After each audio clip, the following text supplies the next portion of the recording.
Hi empaths, welcome to Heart Space Wellness Alliance. Here's my healing room.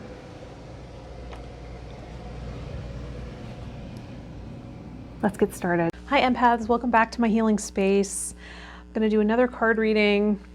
Shout out to all my personal clients. You are so powerful and amazing, inspiring me every day when I think about how intuitive you are and really owning your process. It's inspiring for me to see. Thank you for all who are donating to the channel. Thank you for subscribing to the channel. That means a lot to me. My next goal is 500. I'd love to get to 500. Please help me do so. Also, thank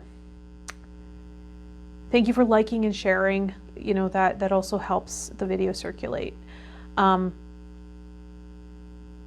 So the way I want to serve you in these readings is using your own intuition and resonance. That should always be the case, right? Don't let me tell you about your life. There might be some insight that comes through that's helpful to you. And that's on you to know that and to resonate, right? I would never want to usurp your own personal power and assume I know more than you about your life, right? This is not meant to be predictive, although energy can work that way as time, how we perceive time as a line. Sometimes that gets blurry and mixed up, and it can be predictive. That's not the intent though. It's more about insight, looking into the energy dynamics, about things that are happening and occurring, and shining a light, illuminating, right, to initiate a healing response or an awakening of some kind. Because I'm a light worker, I'm a healer. I'm not here to take over your process for you. That being said, the titles, if they're timeless readings, so if the title speaks to you, looking back at the entire, timeless readings playlist, if a title speaks to you, that might contain information for you that applies currently. So check that reading out, and that's how you can work with these readings and maybe get a bit of healing or information that applies for you. Let's see. Anything else you need to know is in the description probably. So I'm going to now clear the space, the cards, our auras, and invoke angels, guides, compassionate ancestors, any beings of the light who want to inform this reading with most accurate, concise, helpful, valuable, healing, resonant information that's priority for the listener to hear at the moment of watching this video.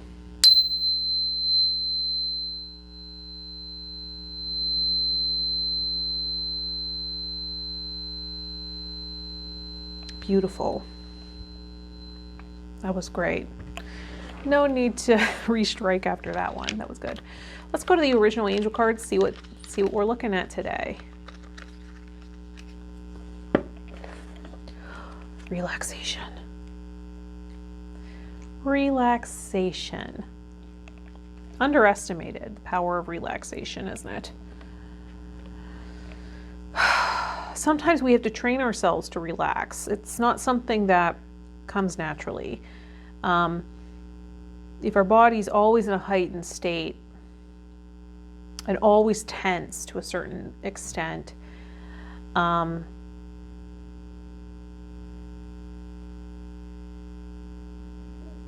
we may not understand how to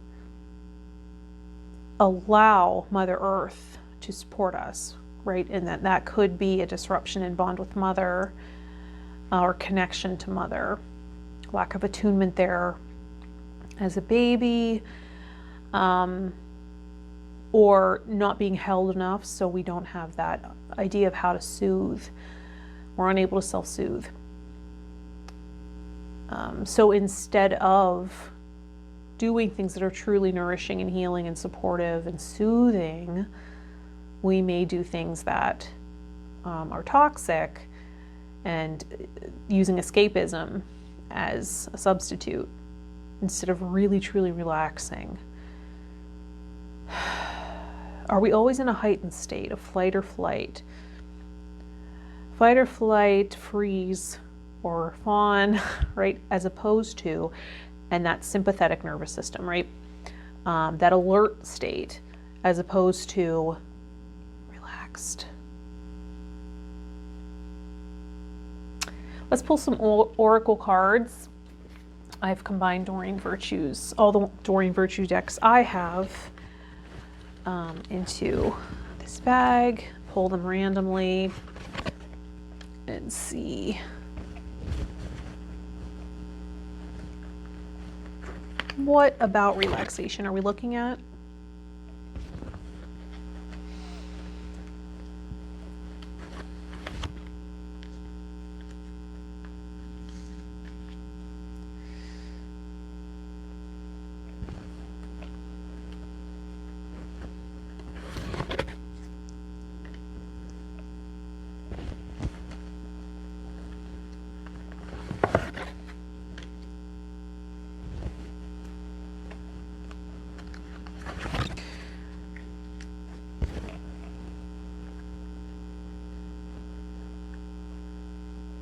So it's a relationship issue.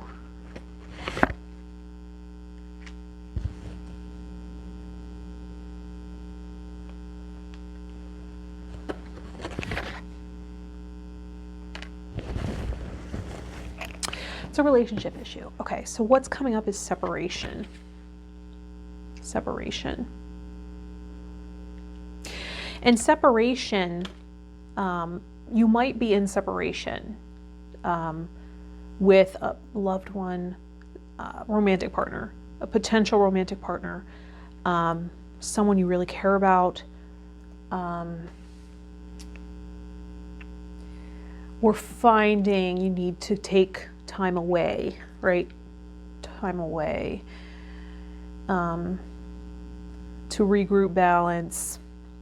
Oftentimes when we're in separation, it's to balance energies, to find some emotional stability, mental stability, so that we're in a state where we can connect.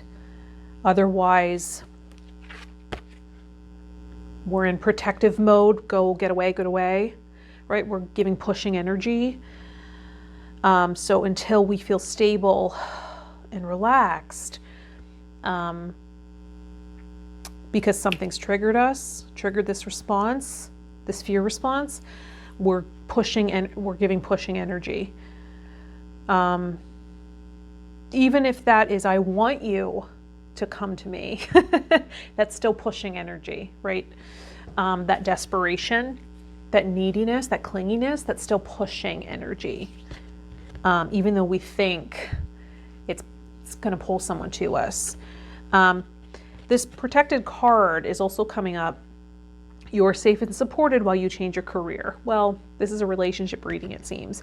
So it's also saying that this connection, if it's intended, if it's destined, if it's fated, if it's a contract, right, a soul contract, it will be protected. The connection will be protected. If you still feel the connection, the psychic connection of this person, chances are they're still feeling connected to you too. Considering it was a substantial connection, right? I don't want to encourage delusion. I don't think that's healthy. So it's not if you never had attraction with this person or you never talked to this person or whatever. No. This is something that maybe didn't have a chance really to get off the ground, but there was mutual attraction and interest and chemistry, and it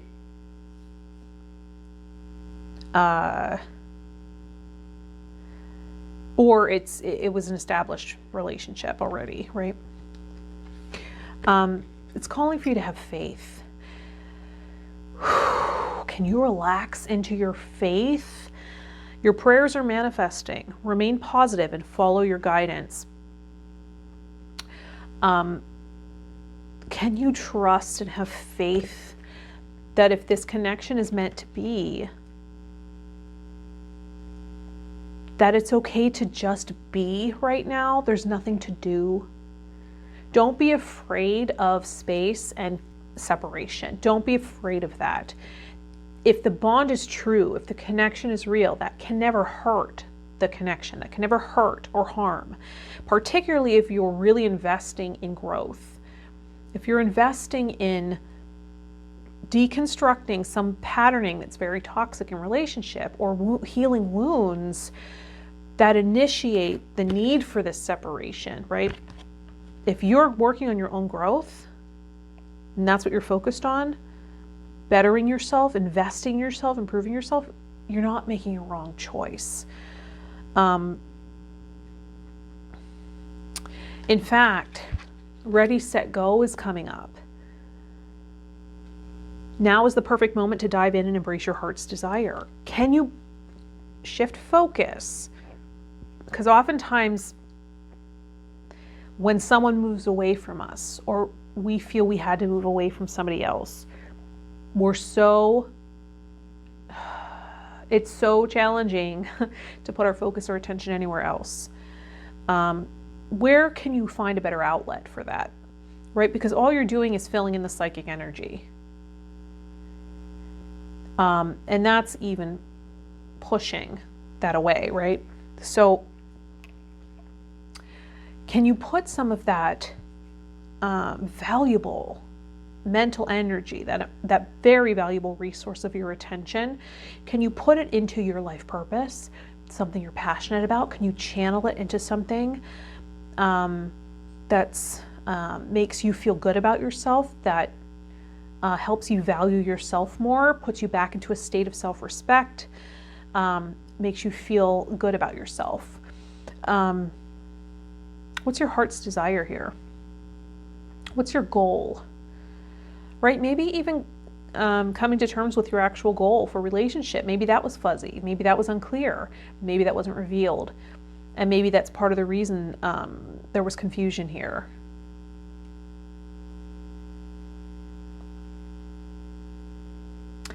What's value to you in partnership? What is of value to you? Are you looking for a provider? Are you looking for someone that can protect you? Is this part of it, right? Are you looking for a partner that can protect and provide for you? Or do you sense that that's you? You're the protector and provider, right? That the valuable resource you bring to relationship is the currency of money, status. What is it, right? What is it that you're bringing? Really get clear about what you feel you have to offer in relationship, and who would most want that, or flip that. What are you looking for in relationship? What do you value? What is it? What kind of person is it that really would make you feel that you could sustain that, and it could be long term, and that you could, ride out the whole journey with that person? What would it be about that person? And then what might they be looking for? Do you have those qualities? Have you nurtured those qualities in yourself? So also looking at that, right? Looking at your heart's desire. What does your heart really want? What is it longing for? Does it want to feel safe and protected and provided for so that you have more freedom?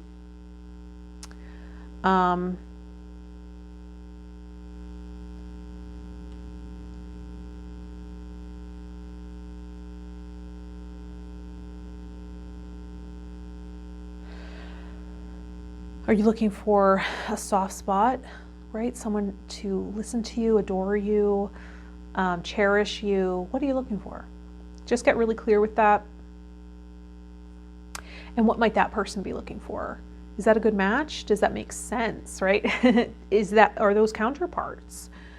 Or are some of those things you can provide for yourself, or find in friendships and other connections, and not put all that weight on one person, because codependency is coming up.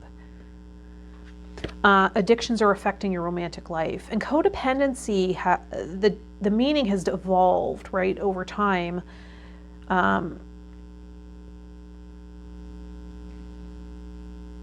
Codependency can be establishing relationship with someone who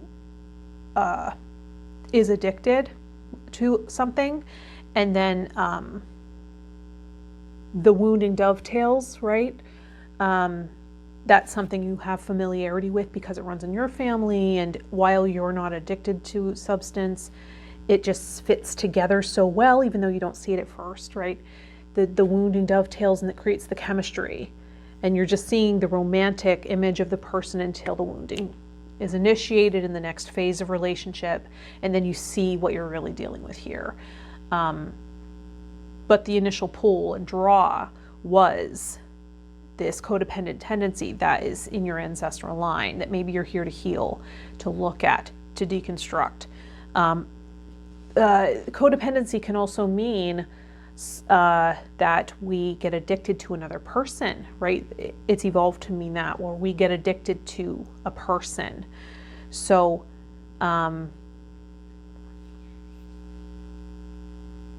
when we get addicted to another person, right, and we have that needy energy, which pushes people away, right, we will see what we want to see. We won't be able to be grounded in reality because there's too much at stake to lose that person, right?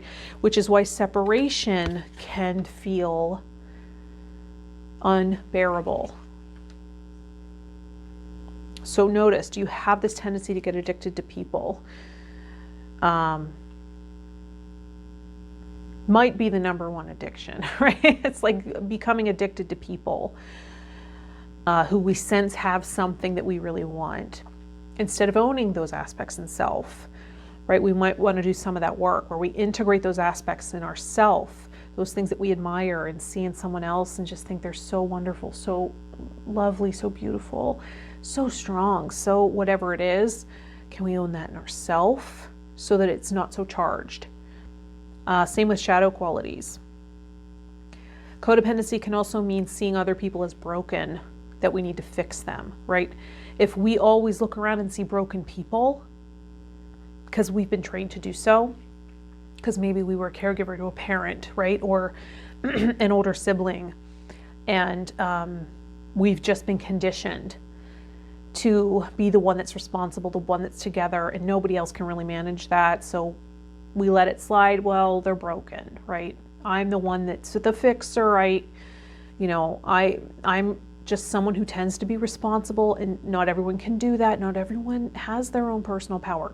If we tend to look around and see broken people that need us to fix them or carry more weight or more responsibility, that can also be codependency. Also, codependency is not just enmeshing with someone else, not just giving up our own needs and seeing their needs as ours, so we need to care for their needs and ours take a back seat. The pendulum can swing the opposite direction with codependency, and we can handle that urge to merge with separation. That's the other swing of the pendulum, right? Same matter of codependency, but it's just another expression of it, another extreme where we can't bear to feel that urge, that neediness, that's that tendency to enmesh and lose ourselves. We lose ourselves. We can't bear it, so we isolate. So that is another form that codependency can take. As we learn interdependence, that might be what we're processing right now. Drink more water. Ocean is coming up. Taking time in the ocean, making sure you're hydrated might be coming up. Are you feeling dehydrated, right? As the air gets drier, right? As we move into fall in some areas, not everywhere. Maybe it's very humid where you are, and that's another type of dehydration. But so making sure we're hydrated. This might also be alcohol, right? Because of drink, The codependency might be alcohol use or abuse. This also might be an indication of getting near moving water, natural sources of running water, the ocean, rivers, lakes. I guess lakes aren't really moving, but moving water, flowing water, to demonstrate to us healthy bonding, right? When water is flowing, it's in balance. When it's not in balance and it might be exacerbated in our system, we will get really attached instead of bonded, right? And this can create this addiction to a person.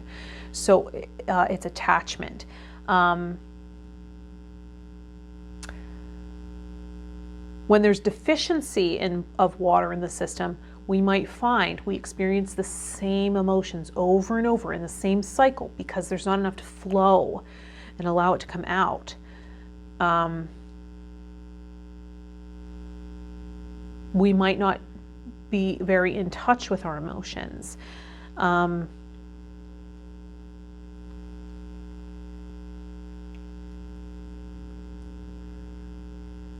Getting in touch with the water element might help. Getting in touch or connecting with someone outside of the relationship who has a strong or dominant water element can mirror to us, model for us what it is to have a healthy dose of water in the system, right?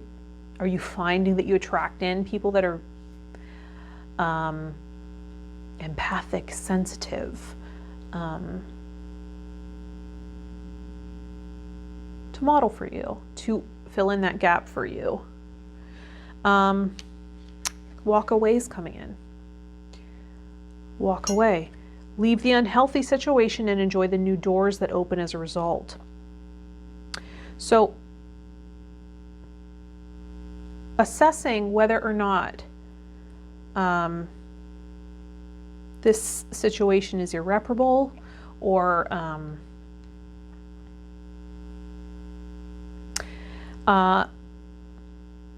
if reconciliation is appropriate, right?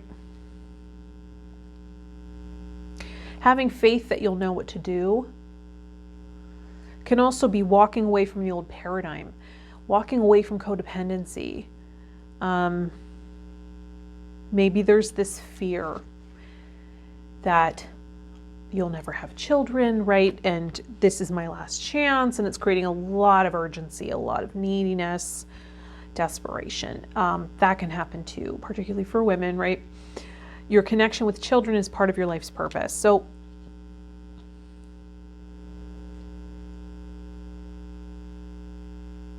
having some faith that and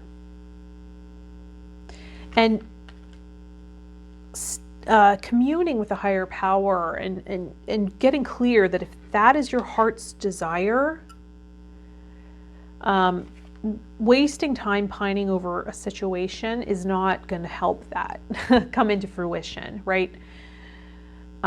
Taking proper action, moving towards, guided action, not just go, go, go, but taking decisive action based on your intuition and guidance about how to move forward.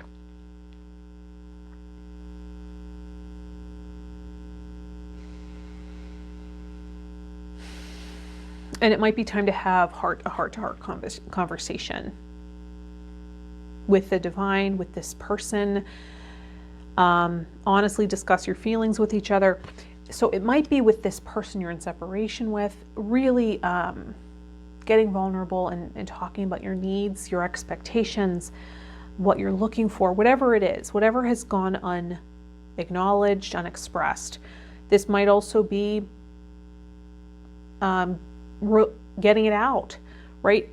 Because this person that the female in this card is talking to isn't even really looking at her.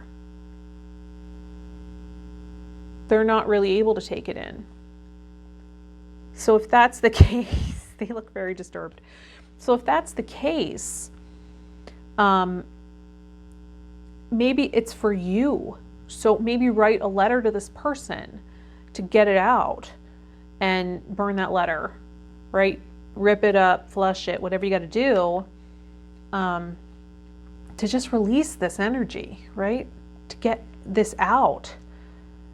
And maybe also having a heart-to-heart with your higher power, whatever you believe in, co-creative forces, whatever it is. And here are angels watching over the connection as well, right? We saw earlier,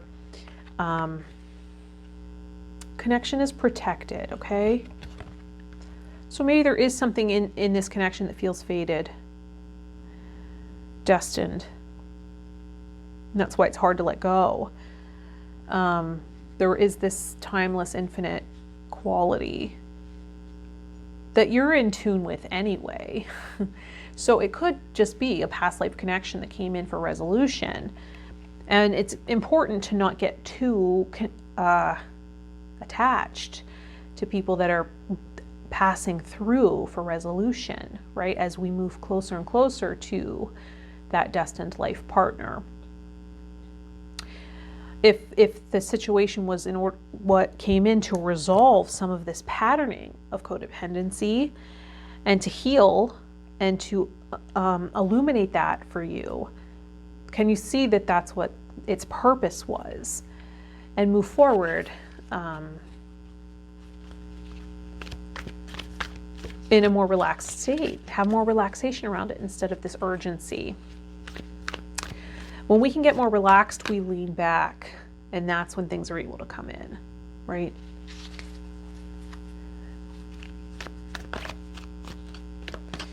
Because it's a different vibe, right? It's a different vibe of I'm relaxed and I'm leaning back and I'm trusting. But when there's wounding, things become urgent. Things become,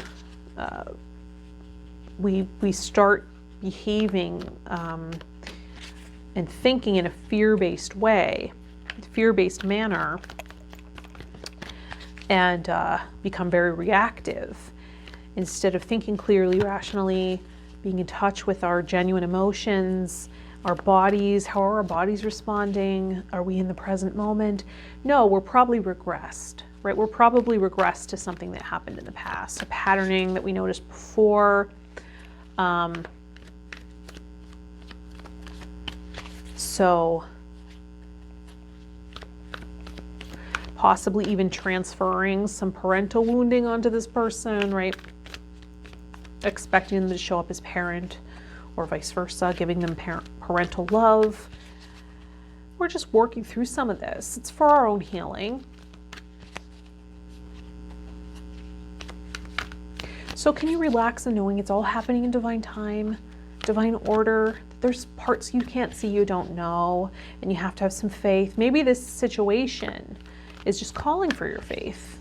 It's just here to teach you the strength of your own faith, the power of your own faith, believing in yourself, believing in the power of other people, that they're not broken, that need you to fix them. Can you see this person as a powerful person who has the capability of stepping up and doing the right thing? Maybe part of it was you letting them get away with bad behaviors because you sensed they were broken or so wounded that, well, I can see why they would treat me that way. They didn't mean it. They're just very broken. All right, well, that means they're not ready for connection. They're not ready for partnership then. Let's look at what archetype card from the Archetype Cards by Carolyn Meese, Archetype Oracle cards. No, just archetype cards by Carolyn Meese. What aspect of self wants to take the spotlight?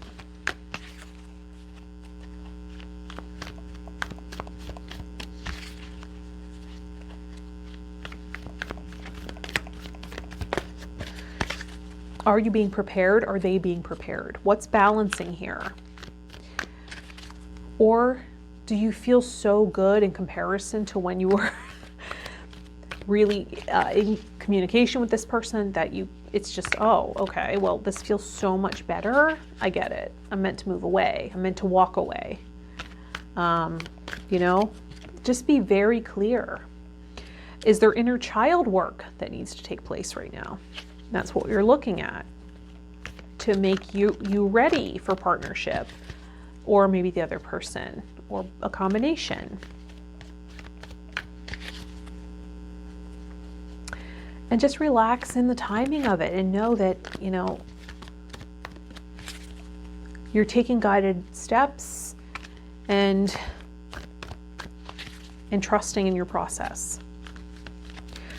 What aspect of self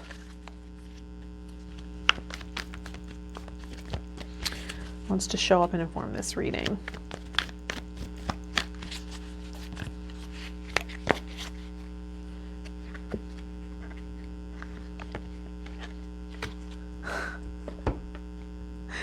Don Juan, we've seen you before, Don Juan. Don Juan, the light attribute of Don Juan spotlights your positive, seductive qualities. And the shadow attribute, using the power of romantic attraction for private agendas.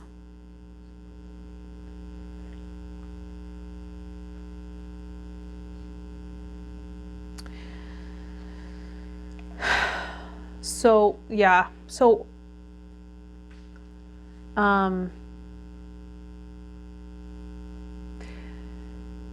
is the person you're in separation with, do you sense that there might be some narcissistic tendencies where the value of the image is more important than genuine connection and vulnerability, right? Empaths are often attracted to those who are high on the narcissist scale or have narcissistic tendencies. It's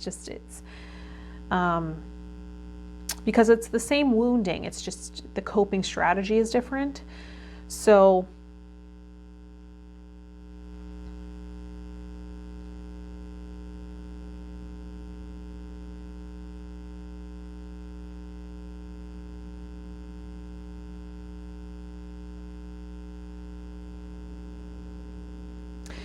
and maybe you fell in love with that image.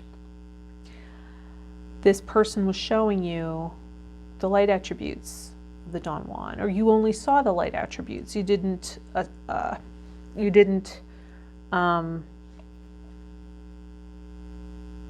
perceive the shadow, the agenda.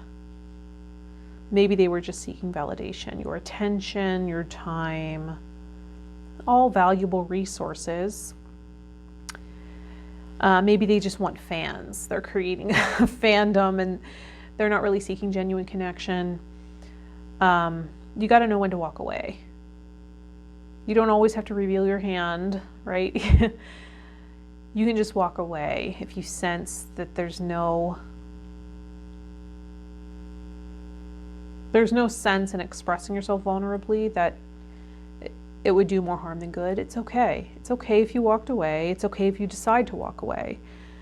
But you got to, assessing how invested you are in this connection, right? If this is someone you're really committed to, that's probably not going to work. You're going to have to be really have these heart-to-hearts, right?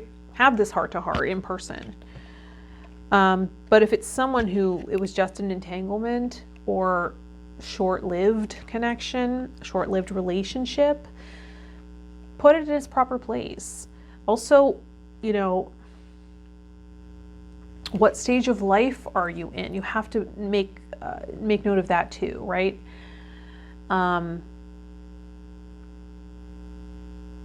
Put that in perspective too.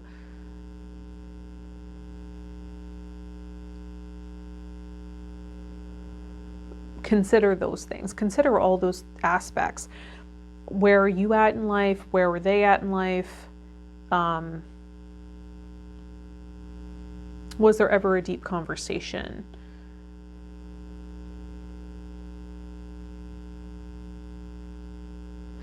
And can you own some of these light qualities and shadow qualities in yourself? Can you own them and integrate, right? Own that, you can be quite seductive yourself. So this person doesn't have to be so appealing because they dared to be so seductive and attractive.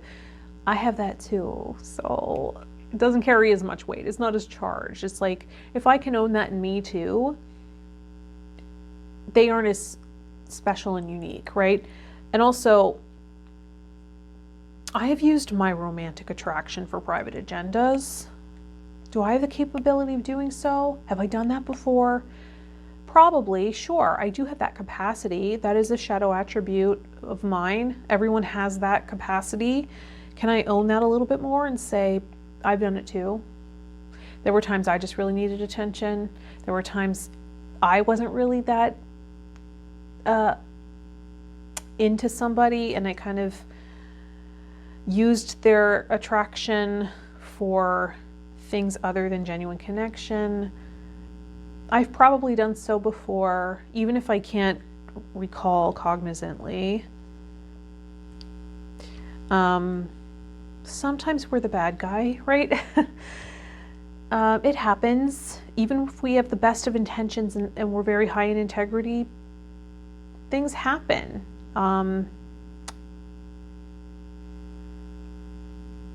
So can we own that? That's where the power is, in owning that, integrating that, and not compartmentalizing so that it has more power over us, right? That's why we look at the archetypes.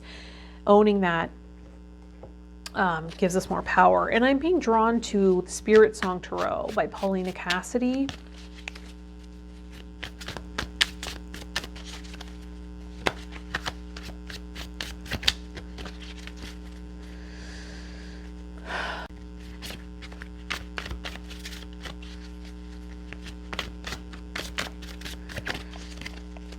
Looking at relaxation in relationship, in romantic relationship, when our fears tend to get triggered, what relationship paradigm, what structure, what dynamic helps us relax instead of always being on guard? Is part of it owning our value, owning our attractiveness, and not feeling we have to prove anything, or give too much, or not have needs, right? I don't have needs. I'm really easy to be with. Just try to prove, oh, I'm easy. You don't have to work very hard for me. Is that really attractive?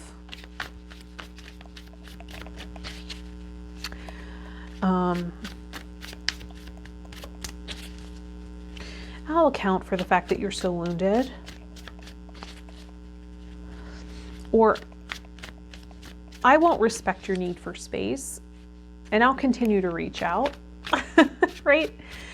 Maybe, we've received this bid for space. Maybe the other person is giving us this vibe that I need space right now. I need to take space right now.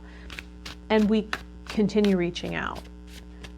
And that can be felt as a disrespect, right? That can be felt as overwhelm in another person who's requested space but can't trust you to honor that need. And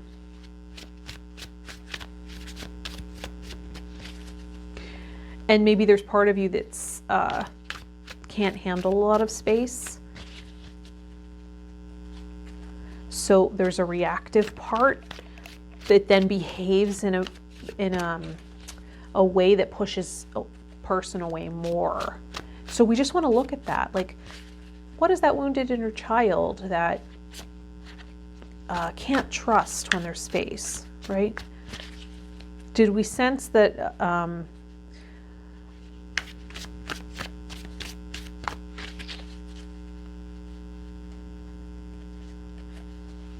could be broken bond with mother, could be a sense that mother's attention and love was taken away or needed to be elsewhere, something else got priority, and that's a trigger for us.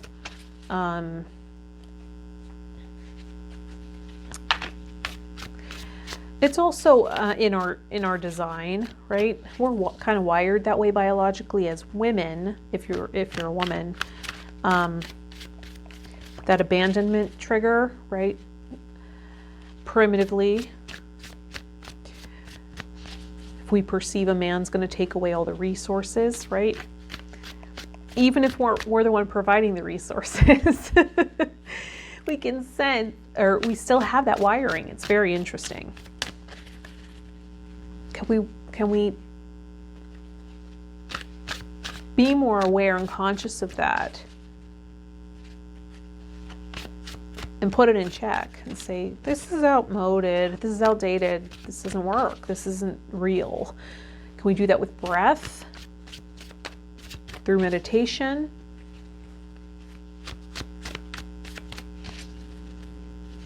Mindfulness, acknowledging it.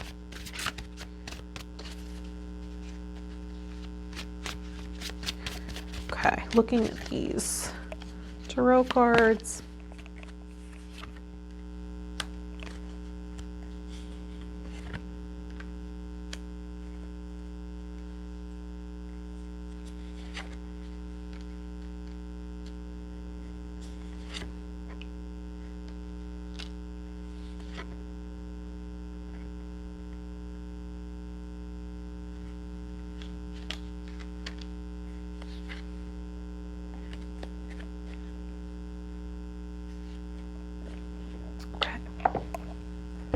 So the first card that comes out is Page of Acorns.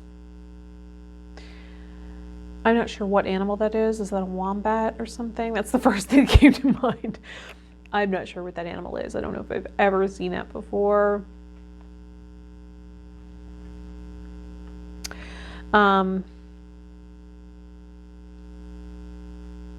Discovery, enthusiasm, Page of Acorns.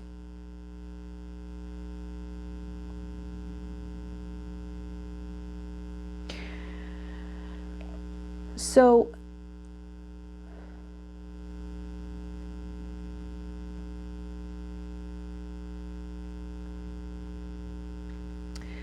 this may be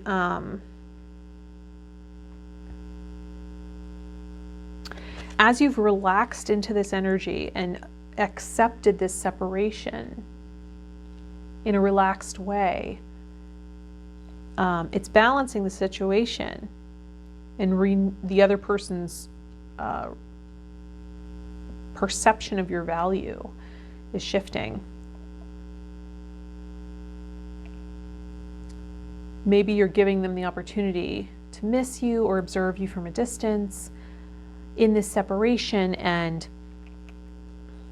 they're discovering things about you that they didn't know, or that they're finding they value and like and appreciate, and maybe that's giving them more enthusiasm to connect with you on a deeper level.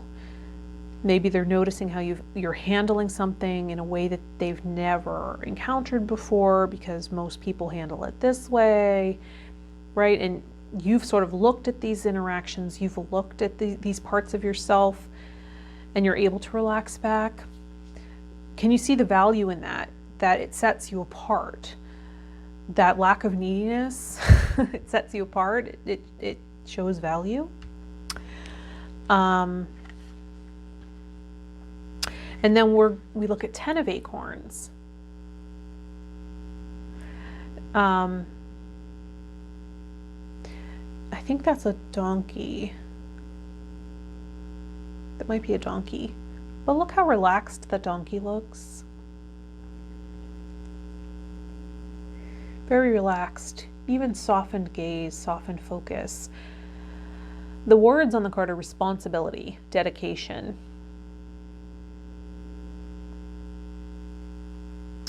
Certainly an upgrade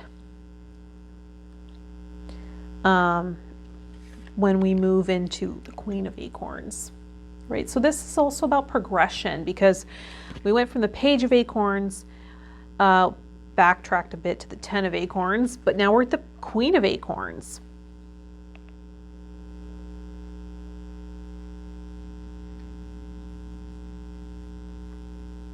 which is passion, creativity. With the deer.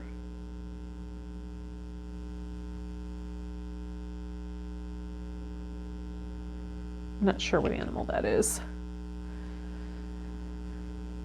Queen of Acorns, the passion, creativity. So maybe we took responsibility for our needs. We thought maybe I was making my needs way too heavy or their needs way too heavy. And now, you know what? I'm going to come back and balance this out by caring for my own needs. I'm going to take responsibility for what's my responsibility, dedicate myself to my purpose, to soothing myself, to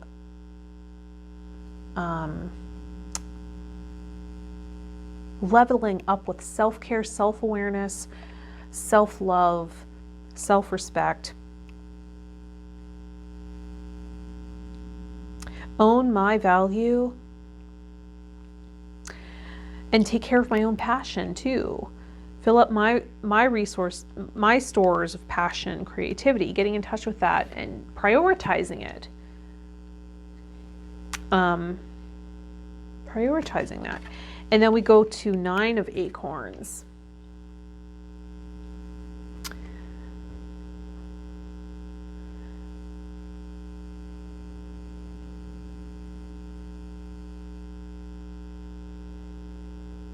I'm not sure what kind of jungle cat that is. I'm not sure.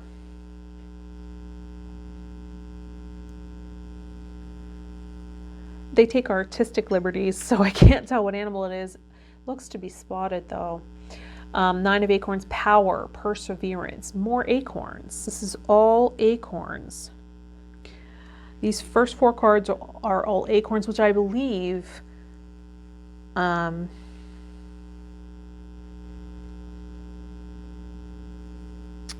don't know what suit.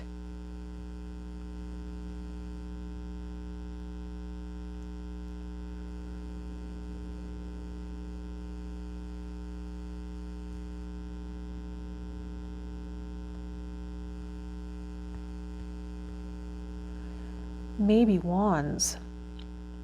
Maybe acorns are wands in this deck. Yep, seems to be.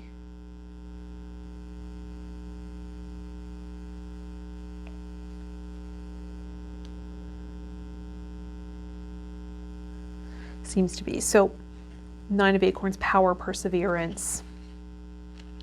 Owning your own personal power. Persevering on this healing spiritual path. Path of self-awareness. Seeing your power in situations, how you're co-creating in relationship, right? Being mindful. Just continuously tuning that up with dedication, dedicated effort, right? Because your tendency is towards being responsible, dedicated.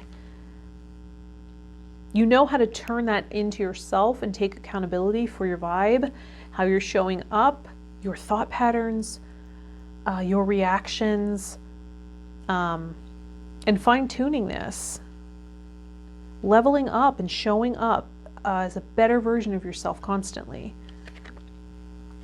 And then the final card is the 8 of Crystals.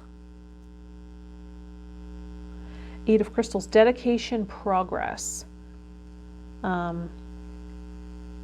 I believe this is likened to the Pentacles in the Waite-Smith deck. Dedication, progress. Really dedicated to your craft, right? Embracing your heart's desire, getting back in touch with your creativity, passion, purpose. Putting that energy into putting all that mental energy that was once focused on this connection, you're finding it's better used towards your passion, your creativity, your life purpose, and refining that, getting clearer with that. And that's the best strategy for repairing the relationship too. Getting back in touch with why you're here. and finding fulfillment in that, finding fulfillment in things other than this relationship. And then the final card is the Wheel. Wheel of Fortune, change, possibilities. So sometimes when the Wheel of Fortune card comes up, it can be about a karmic cycle, right? This might have been a karmic connection where just resolution was called for, wheel turns and we go to the next, right? And if we're out of balance or wounded, sometimes we get too attached to these connections. Also, octopus is interesting because I think it was in a class I took on imago relationship therapy, something like that. They talk about how the octopus tends to partner with the turtle. And the octopus's relationship strategy when they're feeling, their tendency in relationship is to reach out and put tentacles on people, right? Because they're so needy. That's how they operate to try to get their needs met. And so maybe they are more external oriented, extroverted. And then the turtle, the partner who identifies as more of the turtle approach in relationship, tends to go in their shell, go internal, take space, separate. And these two often find themselves attracted and partnered. And certainly we can be both at times, but we tend to be one or the other in romantic relationship because that tends to create this really charged place for our wounds to really show up and get triggered. So while we probably all have, to some extent, a fear of abandonment, fear of engulfment, one may show up more than another. And an exercise in family constellation that can really tune you in to which might be stronger for you, have a stronger hold on you, is we did an exercise where we sat with our eyes closed and someone represented our mother, okay? And we closed our eyes and imagined this was our mother. We allowed this person to represent mother. And they stepped forward until their knee was touching our knee. Our legs were touching. And then we went inside and asked ourselves, what were we experiencing in relationship to mother? Were we longing for her to look at us, right? Were we longing for connection? Which can be indicative of a mother who had a tendency of being emotionally distant, emotionally neglectful. And there was a lack of attunement there, a lack of connection. Or did we have a sense of, get away from me, right?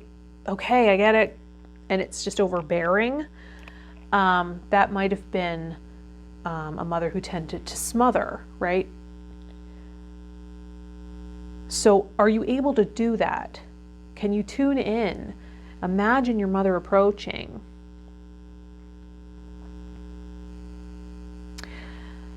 And what is your sense around that? Is there a longing, right? Is that what this heart's longing is about? Is that why in relationship we may show up as the octopus in need of a mother's love, where that need is too heavy in romantic partnership and just sinks the ship, right? Sinks that relationship because it's too heavy. Really being aware of that can initiate, if you illuminate that, it can be an aha moment that really initiates a healing response, right? Oh, this had nothing to do with this person or even our dynamic or even our relationship. This was my wound that showed up to be illuminated for me for me, for my healing. It was triggered. So can we appreciate that? How that happens for us. I'm going to go to the crystal information cards. Andalusite. Andalusite, beautiful stone. Grounding, unifying, healing. Grounding, unifying, healing. Unifying, grounding, right? Repairing connection. Repairing our ability to connect, integrating some of those aspects of self, allowing us to relax and ground down and being supported by Mother Earth, healing some of these patterns. I find balance by listening to my mind and my heart. Right? It connects to heart and root chakras. Grounding heart energy down, heart's longing. Helping us anchor some of that into the earth. Be supported. Feel held. Sometimes when we have trouble relaxing, it's because of this lack of trust, this break in the bond of mother with mother in that relationship. And we're constantly pulling up. We don't trust the world. We don't trust Mother Earth to hold us either. So we're always tense. We might roll back in the hips, right? So that our tailbone is no longer connected. We disconnect. It's just entrained. It's amazing what our bodies will reveal, how we carry it. Our physiology really reveals. And then imagine how disorienting that is to never be grounded or connected. Can we use our breath to ground down? If we notice tension, just tense up a little more and then ground down. Relax. Let's see what essential oil wants to lend its aroma. From the Essential Oil Oracle by Lisa Powers.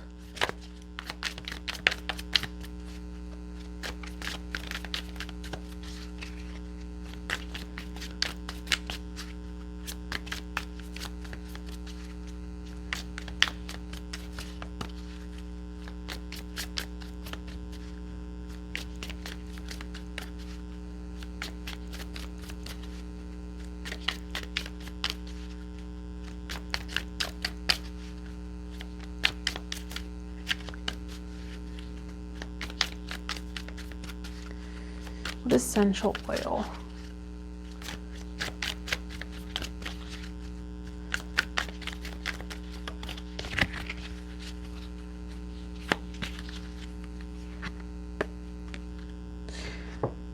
Siberian fir. The key word is acceptance. The trigger statement is we must remember. And the true statement is I am free of the habits that do not serve me. Lay down the armor passed down to you from your family. Release habits that are not serving you and forgive on behalf of generations past.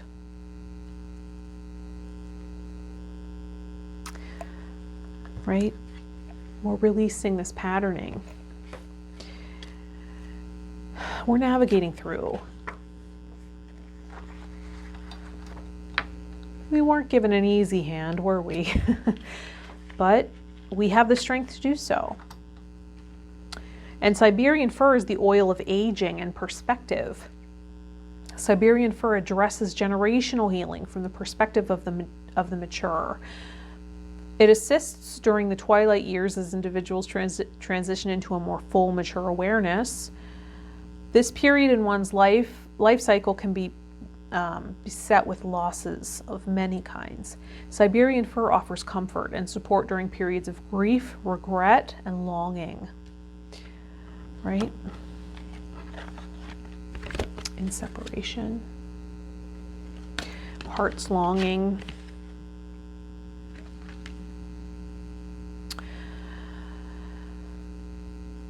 It aids in the necessary healing and reconciliation process of a life full of mixed experiences.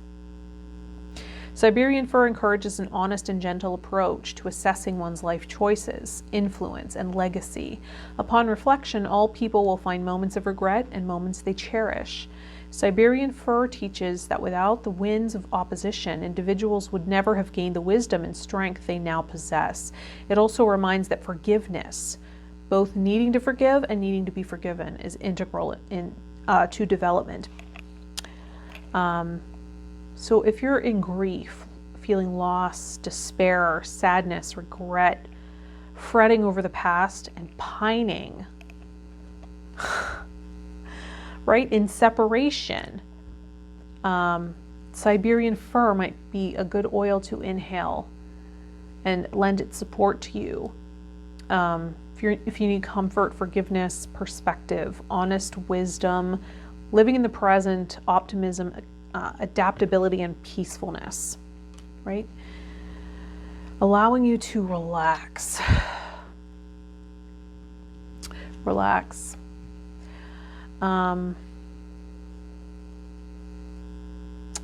Feel more connected to the ancestral line, feeling networked there, and knowing you're not alone, and that you're healing this for generations, your family.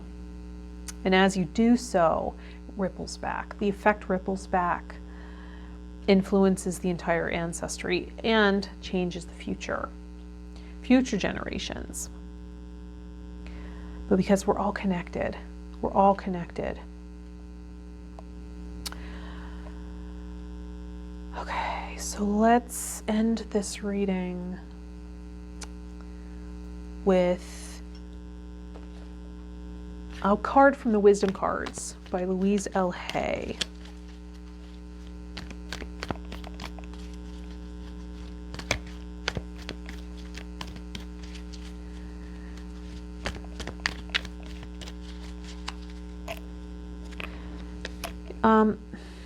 In this card, Ready, Set, Go, I noticed it's,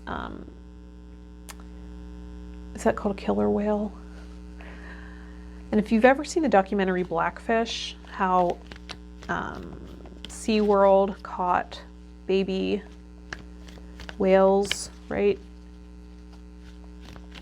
And separated them from their mother. And the mothers cry for them, right? That's coming in for some reason, that symbol. And also how territorial, or not territorial, but I guess territorial or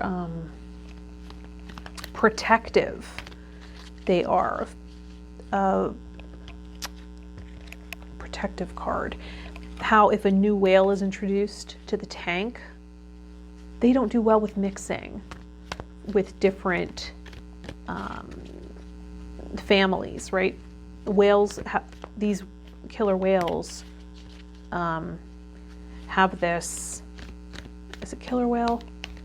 I think there's another name I can't quite put my finger on, but how they also are so attuned to their families, right?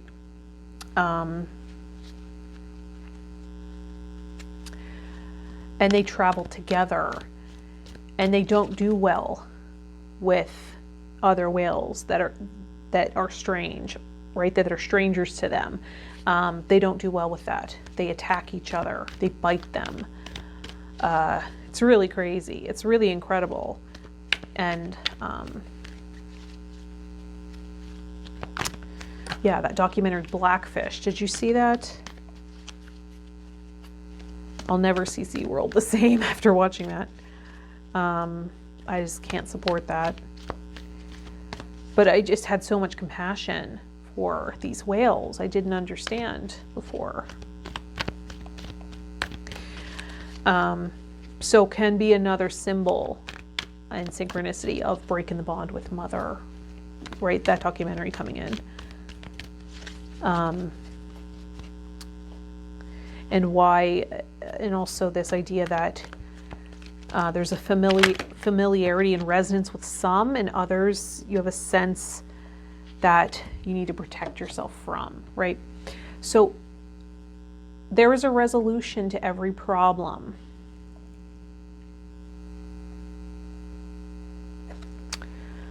We create habits and problems to fulfill a need. When I can find a positive way to fulfill the need, I can release the problem.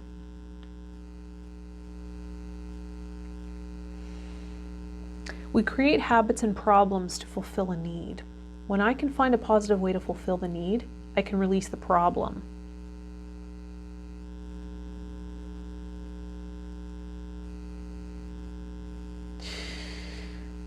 Maybe part of the addictive tendency is connecting, is an issue with connection. It is linked to trauma. If you, Gabor Mate writes about addiction and how it's linked to trauma in childhood. The addictive tendencies. And then I'll link something, a book or an article of his in the description. But he's a really well-respected researcher and speaker on addiction, Gabor Mate. We create habits and problems to fulfill a need. When I can find a positive way to fulfill the need, I can release the problem. What else was coming in? There was a solution to every problem. Oh, wanting to connect. Also, sometimes we find ways to meet our need for connection and love, particularly if when we visualize mother coming in, we're longing for her, like we can never quite get enough of her attention or love. And so we find other ways to fill up and connect to ourself, or to energies, right? So we might find unhealthy ways to do so. Also, if we aren't skilled or experienced at soothing, self-soothing, the inner firefighter comes out. When the child's crying, oh, we gotta clean this up. We'll find a way outside of us, or a person, right? A person to fill those shoes. It's interesting to me because shoes and footprints are very symbolic of family constellation work for me, because we would use footprints as representatives all the time.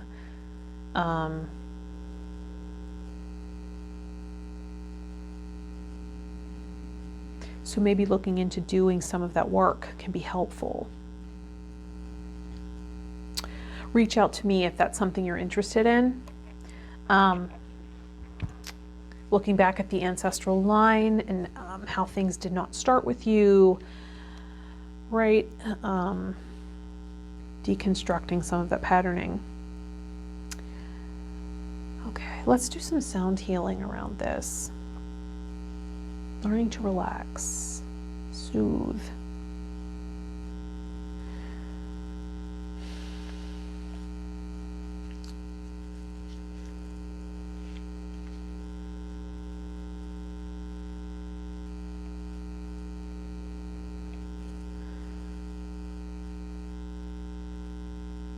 Knowing there's a solution, feeling protected.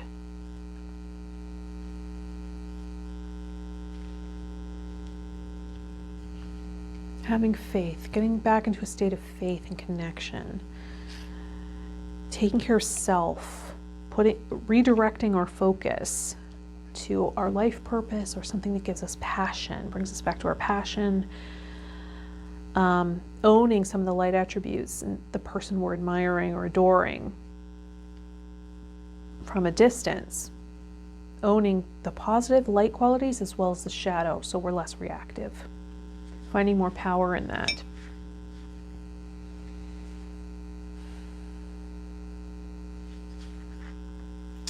Learning to relax.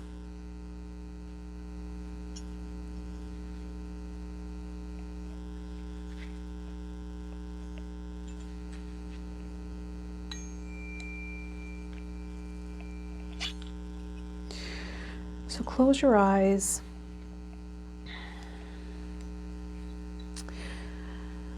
And tune into your body with your breath, just sweeping through, seeing if there's any tension. Or can you breathe into that tension and exaggerate the tension, right? Move more into the direction of the tension. Really exaggerate it. Hold the breath. Let it go there and accumulate, and then exhale and release even more deeply.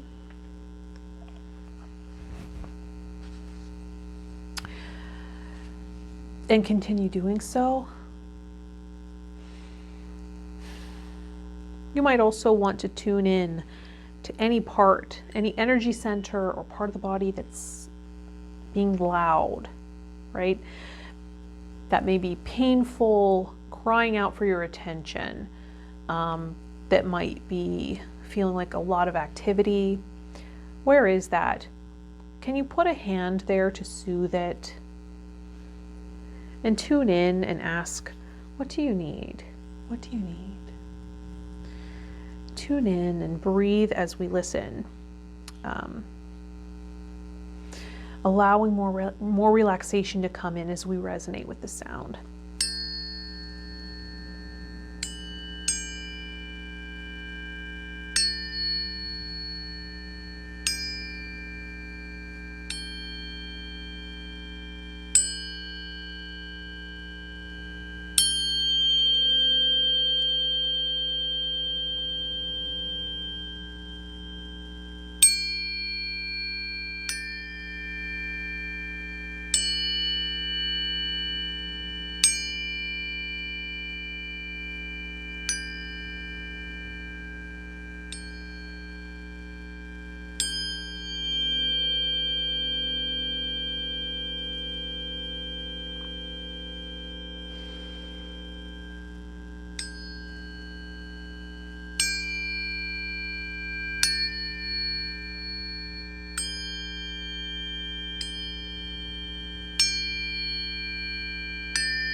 Good. Slowly coming back to the room. I hope that was helpful to you. Are you feeling more relaxed, right? As we resensitize, as we soothe with the sound. I hope this was helpful. Thank you for sharing. Thank you for donating. Thank you for subscribing. Thank you to all my personal clients and connecting with me on other social media platforms. All that's in the description. I'm wishing you much love and connection to yourself and your higher power in trust and faith. I wish you faith and allowing that to help you relax. All right. I'll see you in the next reading. Bye, empath.